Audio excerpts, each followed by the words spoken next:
حضرات اساتذہ کرام، عزیز طلباء کرام، آج 14 شعبان المعظم اور آنے والی رات 15 کی رات جسے شب بارات کہا جاتا ہے، اس رات کی عظمت، اس رات کی شان و شوکت، اس رات کی اہمیت مختلف احادیث رسول صلی اللہ علیہ وآلہ وسلم میں بیان کی گئی ہے، اور قرآن پاک کی آیات مبارکہ میں مفسرین نے اپنی اپنی تفاسیر کے اندر ذکر کیا ہے، اور جو آیت کریمہ میں نے آپ کے سامنے تلاوت کی ہے، اس آیت کریمہ میں بھی اسی شب برات کو لے کر مفسرین نے ذکر کیا کہ اس رات سے مراد انا انزلناہ فی لیلۃ مبارکہ، کہ یہ مبارک رات ہے، برکت والی رات ہے، اس لحاظ سے کہ عفیفہ کائنات سیدہ طیبہ طاہرہ عابدہ زاہدہ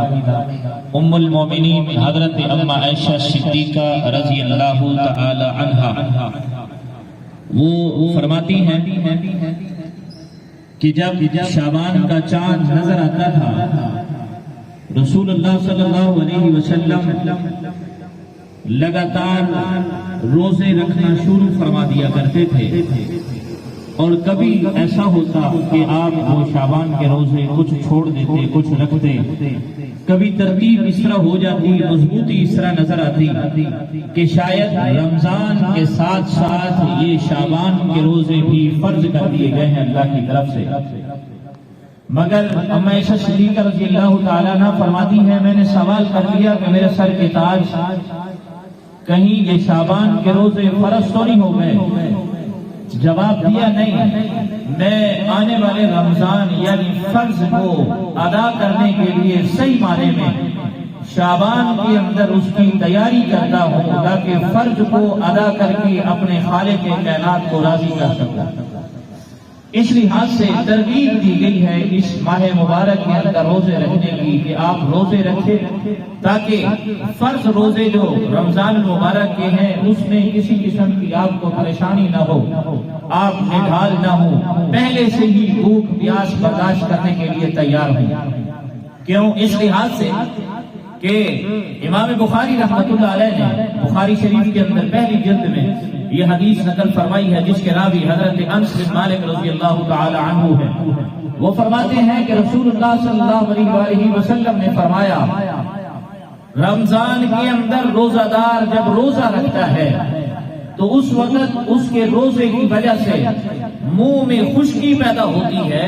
تو وہ خشکی اللہ کو اس روزے دار کی روزہ رکھنے کی وجہ سے مشک اور عنبر سے بھی زیادہ محبوب ہوا کرتی ہے، اور پھر اللہ رب العزت اسے اجر دیتا ہے۔ اس لحاظ سے بھی کہ اگر وہ منہ میں پانی لے کر بیٹھے یا منہ کے اندر کوئی اور کھانے کے لیے غلطی سے بھول سے چیز لے لے اور وہ منہ میں لے کر بیٹھے اور وہ پھر نکال دے منہ سے، یہ سوچ کر کہ اگر میں نے یہ کھا لیا، حد سے نیچے اس کو اتار دیا، میرا رب ناراض ہو جائے گا، میرے رب کا حکم ٹوٹ جائے گا، تو رب فرماتے ہیں میرے بندے یہ تیری ادا مجھے اتنی پسند آئی ہے کہ تو نے حلق سے نیچے پانی کا گھونٹ نہیں جانے دیا، کل قیامت کے دن میں رب ذوالجلال تجھے جہنم کی آگ میں نہیں جانے دوں گا۔ یہ روزے کی ایک خاص فضیلت ہے۔ تو اس لحاظ سے اس شعبان کی یعنی آنے والی جو رات ہے جسے شب برات کہا جاتا ہے، یہ اس بات کا فقدان ہے کہ ہمارے مسلمان بچے یا ہم مسلمان اپنے بچوں کو یہ بات بتلاتے ہی نہیں کہ یہ رات ڈھاکے بجانے کی نہیں ہے، چراغا یا شور شرابے کرنے کی نہیں ہے، یہ رات عبادت کی رات ہے۔ اس رات کے اندر رب کو راضی کرنے کے لیے رات بنائی گئی ہے کہ اس رات کو مبارک رات اسی لحاظ سے کہا گیا ہے۔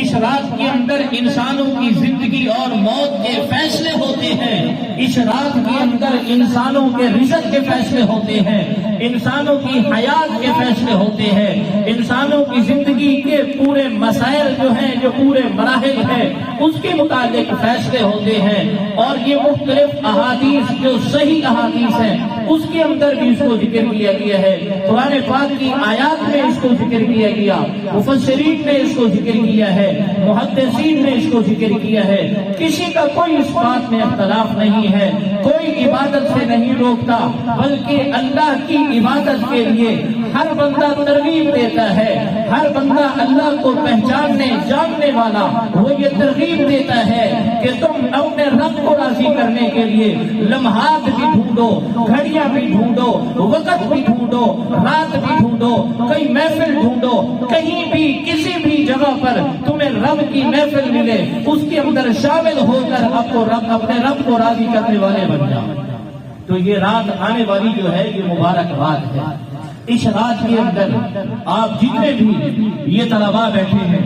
ایک مثال قائم کریں، خود بھی اس بات سے رکیں، دوسروں کو بھی روکیں کہ اس رات کے اندر چراغا یا صرف شور شرابہ یا ٹھاگے بجانا یا یہ بانسریاں بجانا اس کے لیے نہیں، بلکہ یہ رات عبادت کرنے کے لیے ہے اور اس کے دن کے روزے رکھنے کے لیے ہے۔ حضرت انس بن مالک رضی اللہ تعالی عنہ فرماتے ہیں رسول اللہ صلی اللہ علیہ وسلم نے فرمایا جس نے 15 شعبان کا روزہ رکھا ہے، 15 شعبان جو کل کا دن ہے اس کے بارے میں فرمایا جس نے 15 شعبان کا روزہ رکھا ہے، رب ذوالجلال کا یہ وعدہ ہے کہ جس بندے نے روزہ رکھا اس روزہ رکھنے والے کی 7 نسلوں تک کبھی فاقہ نہیں آئے گا۔ یہ فضیلت کی بات ہے۔ اور پھر اسی طرح حضرت ابو ہریرہ رضی اللہ تعالی عنہ بڑے جلیل القدر صحابی ہیں، بڑے بہترین راوی ہیں، جن کو قربانیوں کے بعد آقا علیہ الصلوۃ والسلام کی محبت اور پیار نصیب ہوا۔ حضرت ابو ہریرہ رضی اللہ تعالی عنہ فرماتے ہیں کہ رسول اللہ صلی اللہ علیہ وسلم نے فرمایا جس بندے نے شعبان کا روزہ رکھا ہے اس شعبان کے 15 شعبان کے روزہ رکھنے کی برکت سے رب ذوالجلال اسے 700 نیکیوں کے برابر ثواب عطا فرماتا ہے۔ ایک اور راوی ہے حضرت امیر معاویہ رضی اللہ تعالی عنہ، جلیل و قدر صحابی ہیں، کاتب وحی بھی ہیں، یہ فرماتے ہیں کہ آقا علیہ الصلوۃ والسلام نے فرمایا اگر دیکھنا چاہیں احادیث کے اندر مسند امام اعظم کے اندر دیکھیں، اگر دیکھنا چاہیں یہ حدیث کہاں ملے گی، ابو داؤد شریف کے اندر دیکھیں، مسلم شریف کے اندر دیکھیں، ترمذی شریف کے اندر دیکھیں، بخاری شریف کی دوسری جلد کے اندر یہ حدیث دیکھیں جس کے راوی حضرت امیر معاویہ رضی اللہ تعالیٰ عنہ ہیں، فرماتے ہیں کہ آقا علیہ الصلوۃ والسلام نے فرمایا جس بندے نے 15 شعبان کا یہ روزہ رکھا ہے اور پھر اس نے رب کو راضی کرنے کے لیے سحری بھی کی ہے، افطاری بھی کی ہے، فرمایا اس بندے کو رب ذوالجلال 1000 روزہ رکھنے کے برابر ثواب عطا فرماتا ہے۔ ایک روزہ رکھنے، یہ فضیلت کی بات ہے، نفلی روزہ ہے مگر اجر اس کا زیادہ ہے۔ تو اس لحاظ سے آپ سے یہ میں التماس کرتا ہوں کہ یہ رات آپ نے قیمتی بنانی ہے، عبادت کرنی ہے، رب کو راضی کرنا ہے، کل کا دن کا روزہ رکھنے کی کوشش کریں، روزہ رکھ کے اپنے رب کو راضی کریں، اپنے محلے میں گلی کے اندر دوسروں کو بھی روکیں کہ آگ نہیں جلانی، ٹھاکے نہیں بجانے، دوسرے کام وہ نہیں کرنے کہ جس کے اندر شیطان خوش ہو بلکہ رحمان خوش ہو۔ اللہ رب العزت ہم سب کو اس باتوں پہ عمل کی توفیق عطا فرمائے۔ وما علیہ الا البلاغ۔